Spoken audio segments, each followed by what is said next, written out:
لا إله إلا الله.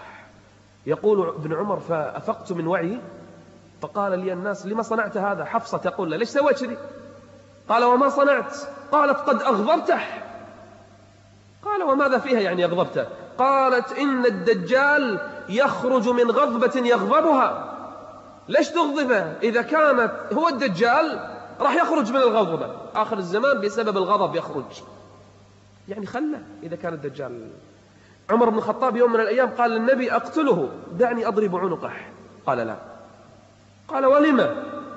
قال: إن يكن هو الدجال فلن تسلط عليه، مو أنت اللي راح تذبحه، يقتله من؟ عيسى بن مريم. وإن لم يكن هو فهذا عهد بيننا وبينهم، في عهد بيننا وبين اليهود، لا يجوز لنا أن نقتلهم. أبو سعيد يقول: خرجت معه. شوف القصة الآن. أبو سعيد متشكك من ابن صياد، هو الدجال أو ليس هو الدجال؟ يقول: فاستوحشت، بقيت أنا وهو. يقول: وجاء بمتاعه، شال أغراضه ووضعها عند متاعي. إنا لله وإنا إليه راجعون، هذا جايب عندي. يقول: حاط متاع عند متاعي. يقول: فقلت إن الحر شديد. يقول: فأخذت متاعي ورحت تحت شجرة. أبو سعيد بيتخلص منه الآن، ايش جايب عندي هذا؟ يقول: فنظرت إليه فإذا بغنم تأتي من بعيد، فذهب إلى الغنم ابن صياد فحلب الغنم وجاء، يقول بعس، يعني بإناء فيه لبن، فقال لي: اشرب يا أبا سعيد، اشرب. ايش يقول الحين أبو سعيد؟ قال له: إن الحر شديد واللبن حار. يقول: أنا أشتهي اللبن لكن ما أريد منه، لا أريد أن أشرب من هذا الرجل. لا زال أبو سعيد متشكك من أمره، قد يكون الدجال. الدجال وتشرب منه لبن؟ الدجال بروحك وياه، والدجال أنت جالس معه، والدجال ومعه شياطين، وأبو سعيد لوحده. يقول: فإذا به يقول: يا أبا سعيد اسمع. قال: نعم. قال: هممت أن آخذ حبلا فأربطه على شجرة وأخنق به نفسي، أبي أنتحر. قال: لما؟ قال: مما يقول لي الناس. شوف الناس يقولون فيني، أنا أسلمت الحين ولا زال الناس يقولون عني الدجال، كدت أن أنتحر. الآن أبو سعيد رأف لحاله فجلس عنده يبي هديه شوي، ثم قال له: يا أبا سعيد، من خفي عليه حديث رسول الله منكم؟ يعني ما حد فيكم يخفى عليه الحديث؟ أليس قد قال النبي صلى الله عليه وسلم: الدجال كافر وأنا مسلم؟ قال أبو سعيد: نعم صدقت. ثم قال له: أليس قد قال النبي أنه عقيم لا ولد له وقد تركت أولادي في المدينة؟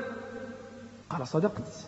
قال: أليس قد قال الرسول أنه لا يدخل المدينة ولا مكة وقد خرجت من المدينة وأنا ذاهب إلى مكة؟ قال: صدقت. ارتاح أبو سعيد أنه ليس الدجال. ثم قال له أبو سعيد، قال: خلاص عذرته، كان يرد مرة ثانية يقلب. فقال له: أما والله إني أعرفه، أعرف الدجال. رد مرة ثانية أبو سعيد خاف، قال: أما والله إني أعرفه وأعرف مولده وأعرف أين هو الآن. ثم قال له سعيد: تبا لك سائر اليوم، توني عذرتك الآن والآن تقول تعرفه. ثم قيل له في بعض الروايات قال: أعرف أباه وأمه. فقالوا له: أيسرك أنك ذاك الرجل؟ ودك تكون أنت الدجال؟ فقال لهم: لو عرض علي ما كرهت أبدا. الرجل أمر يخوف ولا زال أمره مشكوكا. ابن تيمية يقول: ليس هو الدجال الأكبر، يقول الدجال الأكبر غيره، لكن هو دجال من الدجاجلة، هو كذاب من الكذابين، هو كاهن من الكهنة، لكنه ليس الدجال الأكبر. والدليل اسمع الخبر. يوم من الأيام الرسول جالس صلى الله عليه وسلم، إذ جاءه رجل من النصارى مسيحي اسمه تميم ابن أوس الداري، فقال: أين محمد؟ أين محمد؟ فدل على النبي. فجاء إلى النبي صلى الله عليه وسلم قال: يا محمد، قبل ما يسلم الحين، قد رأيت أمرا أبي خبرك شو اللي صار فينا. قال له قصة. بعد ما انتهى من القصة أسلم الرجل. تقول فاطمة بنت قبيس: فنادى النبي في الناس: أيها الناس، نادى المنادي: أيها الناس، الصلاة جامعة، الصلاة جامعة. هذا النداء للإعلام. ما عندهم تلفزيونات أخبارهم في المساجد، خبر اليقين من النبي صلى الله عليه وسلم. فجمع الناس. تقول فاطمة: كنت في من حضر وجلست، فقال النبي: إن تميما الداري كان نصرانيا فأسلم وبايعني وأخبرني بخبر كنت قد حدثتكموه. كلام قلت لكم إياه من قبل. شنو الخبر؟ يقول: كان في 30 رجلا من قومه، 30 واحد نصارى، ركبوا البحر في سفينة. يقول: فماجت بهم الأمواج، البحر لعب الموج بهم شهرا كاملا، ما يدرون وين رايحين، موج شهر كامل ضايعين في البحر.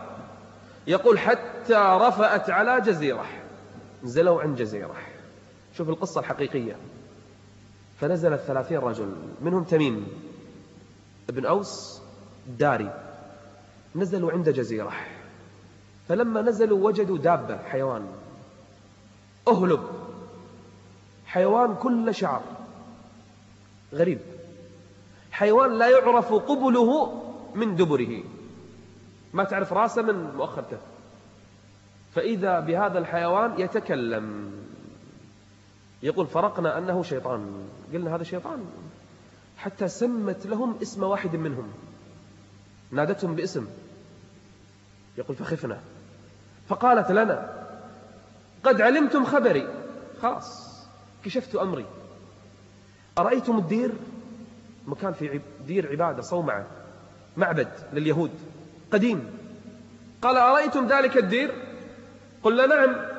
قالت: اذهبوا إليه فإن فيه رجل هو إلى خبركم بالأشواق، منتظر أي واحد يسألهم. يقول: فذهبنا فوجدنا رجلا أعظم ما رأينا خلقة، رجل عظيم. يقول: مربوط مقيد بالأغلال والحديد، من رأسه إلى رجله كل حديد مربوط. يقول: فلما دخلنا عليه فرقنا من خفنا منه.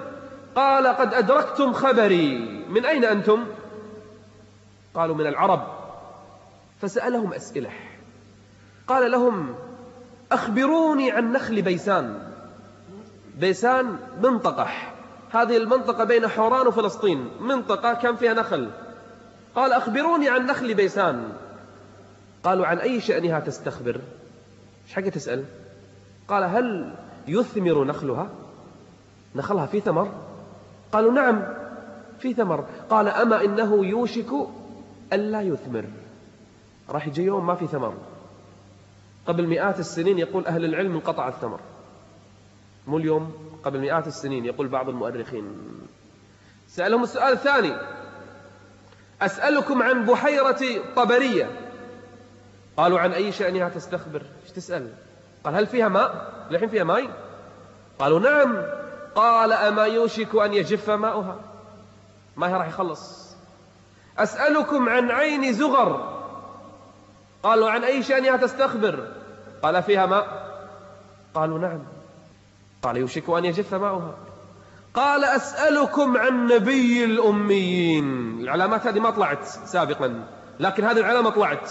قال: أسألكم عن نبي الأميين، يعني العرب يسمونهم الأميين، كلام اليهود، ليس علينا في الأميين سبيل، يقصدون من العرب. قال: أسألكم عن نبي الأميين، هل خرج؟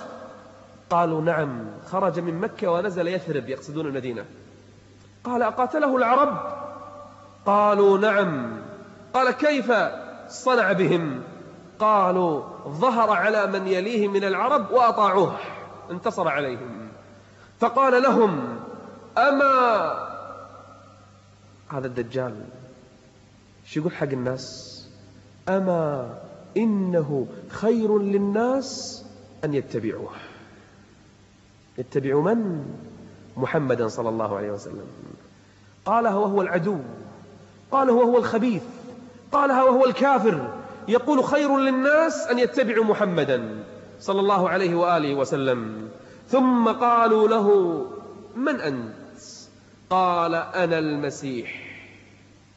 سمي بالمسيح لأن عينه ممسوحة.